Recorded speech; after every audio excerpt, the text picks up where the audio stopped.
बिस्मिल्लाहिर्रहमानिर्रहीम। अस्सलाम वालेकुम फ्रेंड्स, आप सब कैसे हैं? उम्मीद करती हूँ कि आप सब खैरियत से होंगे। आज मेरे किचन में बन रहे हैं चपली कबाब। बहुत आसान तरीके से और बहुत मज़े के बनते हैं। घर के ही मसालों से बहुत ज़बरदस्त चपली कबाब आप किस तरह बना सकते हैं, ये जानने के लिए आपने पूरी रेसिपी को वॉच करना है। शुरू से एंड तक आप मेरे साथ रहिएगा। तो चलिए रेसिपी की तरफ चलते हैं। तो सबसे पहले हम कीमा लेंगे। तो ये बीफ का कीमा है जो मैंने आधा किलो लिया है। कीमा आपका बारीक होना चाहिए। जितना कीमा आपका बारीक होगा, चपली कबाब उतने ही मज़े के और सॉफ्ट बनेंगे और टूटेंगे नहीं। 1 मिनट तक हम इसे चॉपर में चॉप करेंगे। अगर आपके पास चॉपर नहीं है तो आप कुंडी में भी इसको पीस सकते हैं। तो ये कीमा जो है अच्छे से चॉप हो चुका है। अब हम इसको एक बाउल में निकाल लेते हैं।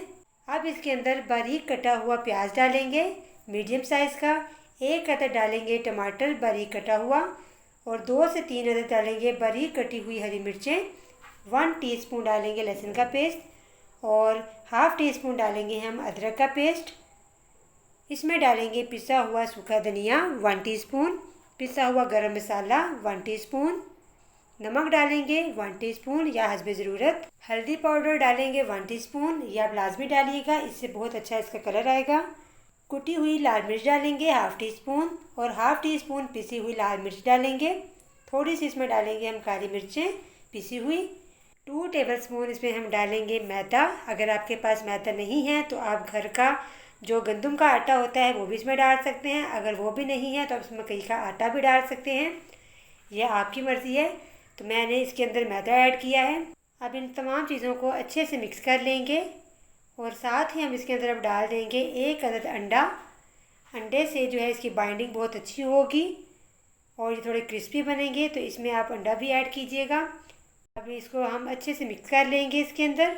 आप सबसे मेरी रिक्वेस्ट है कि जो मेरे चैनल पर नए हैं या जिन्होंने मेरा चैनल अभी तक सब्सक्राइब नहीं किया, जल्दी से मेरे चैनल को सब्सक्राइब कर लीजिए, और साथ ही लगे बेल आइकन के बटन को भी दबाइए ताकि आने वाली नई रेसिपी सबसे पहले आप तक पहुँचे। तो कीमा जो है वो अच्छे से मिक्स हो चुका है। अब हम इसके बना लेंगे चपली कबाब। इस तरह से आपने हाथों पर रख के इसके चपली कबाब बना लेने हैं, और लो टू मीडियम फ्लेम पर इसको फ्राई करेंगे। ऑयल बहुत ज़्यादा गर्म ना हो, नॉर्मल ऑयल हो जिसमें आप इसको डालें, नहीं तो ये ऊपर से जल जाएंगे। इस तरह से हम एक एक करके चपली कबाब बनाएंगे और इसको ऑयल में डालते जाएंगे और फ्राई करेंगे। माशाल्लाह से ये देखिए कितने सॉफ्ट इसका मटेरियल बना है। इसी तरह से आपने इसको सॉफ्ट रखना है, तो ये फ्राई होने के बाद भी इसी तरह से सॉफ्ट रहेंगे। अगर थोड़ी बहुत इसकी साइड से शेप ख़राब हो जाए तो इसकी टेंशन मत लीजिएगा, ऐसा हो जाता है, इसमें कोई मसला नहीं है। तो अब इसको हम फ्राई करेंगे। ये देखें एक साइड से इसका कलर आ चुका है, माशाल्लाह से कितना खूबसूरत इसका कलर आया है। इसी तरह से हम दूसरी साइड से फ्राई करेंगे, और साथ साथ हम बाकी भी चपली कबाब बनाकर इसमें डालते जाएंगे ताकि ये फ्राई हो जाएँ। तो यहाँ पर मैंने 1 अदद टमाटर इस तरह से लगा लिया है ऊपर। ये ऑप्शनल है, आप चाहें तो इसको ऐसे भी टमाटर लगा के फ्राई कर सकते हैं। इसी तरह से आप सारे चपली कबाब फ्राई कर लीजिए और गर्मा गर्म सर्व कीजिए, और साथ इसके आप बनाइए रायता या चटनी, तो इसके साथ ये बहुत मज़े के लगते हैं। तो जी मेरे प्यारे प्यारे दोस्तों, मैंने दोनों तरीके से आपको चपली कबाब बनाना सिखा दिए हैं। अगर आप चाहें तो इसको टमाटर लगाकर भी इस तरह से कर सकते हैं, और विदाउट टमाटर भी आप इसको फ्राई कर सकते हैं। तो लीजिए चपली कबाब जो है वो अच्छे से फ्राई हो चुके हैं। अब हम इसको निकालेंगे, और बाकी जो मटेरियल बच गया है उसके भी हम कबाब बनाकर इसी तरह से फ्राई कर लेंगे। अगर मेरी आज की वीडियो आप लोगों को अच्छी लग रही है तो प्लीज़ कमेंट बॉक्स में मुझे लाजमी बताइए, इसे लाइक कीजिए, शेयर कीजिए। इससे जो है मेरी हौसला अफजाई होती है, और इस तरह से मैं मज़ीद नई नई रेसिपीज़ आप लोगों के साथ शेयर करती रहूँगी। तो चलिए अब हम इसको सर्व करते हैं।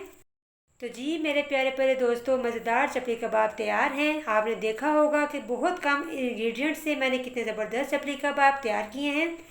ये बहुत मज़े के बनते हैं। अब यकीन जानिए इनका जायका बहुत लाजवाब होता है, और बहुत ही सॉफ्ट माशाल्लाह से ये बने हैं। तो मुझे अपनी दुआओं में याद रखिएगा। अल्लाह हाफिज़।